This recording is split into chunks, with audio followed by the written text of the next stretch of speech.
A stress string is fixed at both ends. It is made to vibrate so that total number of nodes form in it is x. तर एक string दिले दोन्ही बाजूने fix आहे तर त्याच्यामध्ये total number of nodes जे तयार होत आहे ते किती होईल एक्स. या ठिकाणी राईट करू total number of nodes is equal to X. Total number of nodes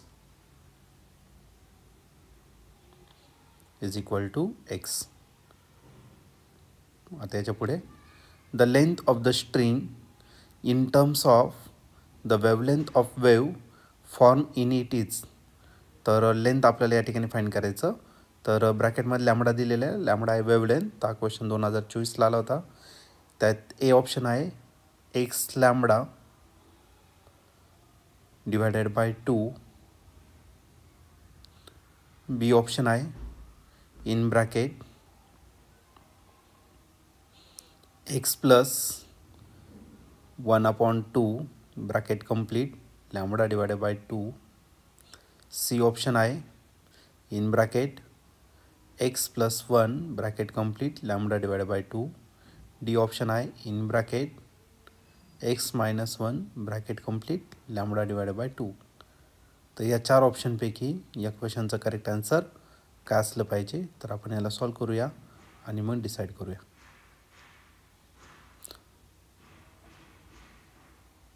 तर या ठिकाणी फॉर सिंगल लूप जर एक सिंगल लूप जर घेतला तुम्ही तर या केसमध्ये तर त्या ठिकाणी 2 नोड्स असणार आणि एक काय असणार anti nodes. Okay. For single loop there are 2 nodes and 1 anti node. तर 2 नोडमधलं जे डिस्टन्स असतं ते असतं लॅमडा डिवायडेड बाय 2. मग पहिली जी लेंथ आहे L1 ती असेल लॅमडा डिवायडेड बाय 2. ओके. आता दुसरं जर 2 लूप जर घेतले तर 2 लूपसाठी आपल्याला किती नोड्स तयार होणार आहे 3 नोड तयार होणार आहे. ठीक आहे. For 2 loops there are 3 nodes. आता नोड आणि नोडमधलं डिस्टन्स लॅमडा बाय 2 म्हणजे हा लॅमडा भेटेल राईट. मग L2 इज इक्वल टू काय भेटला लॅमडा. म्हणजे लॅमडा म्हणजेच आपण त्याला 2 लॅमडा डिवायडेड बाय 2 करू शकतो. ओके. तर जितके लूप्स असतील तेवढा तुमचा नंबर येणार. फर्स्ट लूपसाठी 1 लॅमडा बाय 2. 2 लूप असतील तर 2 लॅमडा बाय 2. सिमिलरली 3 लूप जर असतील तर त्या ठिकाणी असेल 3 लॅमडा बाय 2. असे किती तर आपले एक्स लूप दिलेले बरोबर ना. मग सिमिलरली फॉर n लूप्स घेऊ आपण. ओके.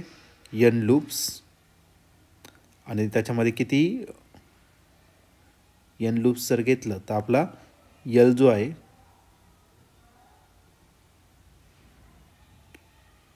अँड देअर आर आता नोड्स किती होणार बघा. 2 लूप्स असतील तर 3 नोड्स आणि n लूप जर असेल तर त्याच्यामध्ये काय असणार आहे देअर आर n+1 लूप असेल. ठीक आहे. देअर आर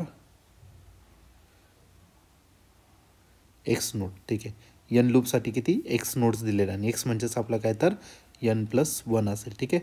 मग n is equal to n lambda divided by 2 इतकं राहील. जितके लूप्स तो नंबर आपण पुढे मल्टिप्लाय करणार लॅमडा बाय 2 आणि n म्हणजेच आपला काय तर x-1.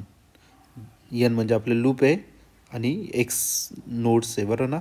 आता इथं 2 नोड्स आहे म्हणून इथं 1 आलेलं आहे. ओके. तर तुम्ही या ठिकाणी प्रॉपरली ऑब्झर्व कराल तर या ठिकाणी 3 आहे तर या ठिकाणी 2 आलेला आहे म्हणजे तो 3-1 झालेला आहे. आता इथं x नोड्स आहे बरोबर की नाही. तर x नोड जर असेल तर आपण काय करणार x-1. मग आता इथं 3 आहे म्हणून 3-1 झाला. इथं 2 आहे तर 2-1 राहील राईट. 2-1 lambda divided by 2. म्हणून एक्स नोडसाठी आपली जी लेंथ असणार ती किती असणार x-1 असणार लॅमडा बाय 2 टाइम्स. ओके.